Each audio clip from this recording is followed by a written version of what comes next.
Gig কর্মীদের ন্যায্য আদায়ের দাবিতে এবার পথে নামলেন আইএনটিইউসি সেবা দলের সভাপতি প্রমোদ পান্ডে। রাতভর অনলাইন ডেলিভারি সংস্থার গিগ কর্মীদের সঙ্গে ঘুরে ঘুরে ক্রেতাদের কাছে পৌঁছে দিলেন নানা জিনিসপত্র, জানলেন খুঁটিনাটি। প্রত্যেক ডেলিভারির মজুরি থেকে আয়ের ব্যয়ের হিসেব কষলেন। কাস্টমার বাড়িতে আমার দিনকে ভাইয়ের সাথে ঘুম পাড়লে রাত্রে আজকে ছুটবো সারা রাত, দেখি কিরম কষ্ট করে এরা আমাদেরকে এই পরিবেশটা দিতে পারে, এই নিয়ে আমরা বেরোচ্ছি ঘুম পাড়লে। সুর চওড়া করলেন কেন্দ্রীয় সরকারের বিরুদ্ধে।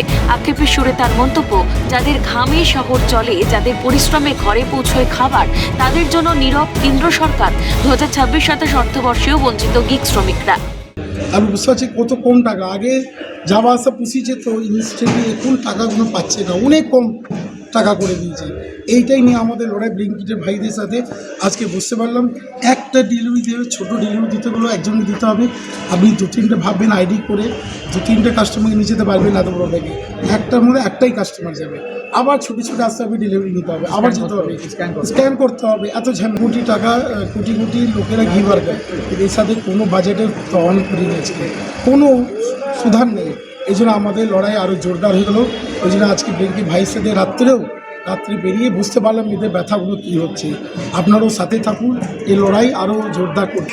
এই হলো 24/12 এই হলো মজুরি ব্লিঙ্কিটে। এই জন্যে বলছি এদের সাথে আমরা দাঁড়াবো, সবসময় দাঁড়িয়ে থাকবো। কম আছে টাকাটা কম আছে, বুঝতে পারছেন তো?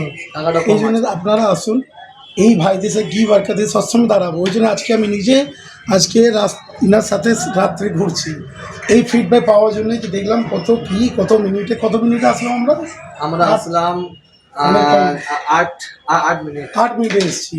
এই জন্য প্রমোদ পান্ডের লড়াই জোরদার করার জন্য আপনারাও এগিয়ে আসুন, এই বলে আপনারা ধন্যবাদ করছি, আর কিছু না। পথে নেমে আন্দোলন আরও তীব্র করার হুঁশিয়ারি দিলেন আইএনটিইউসি সেবা দলের সভাপতি। পায়েল রায়ের রিপোর্ট, ক্যালকাটা নিউজ।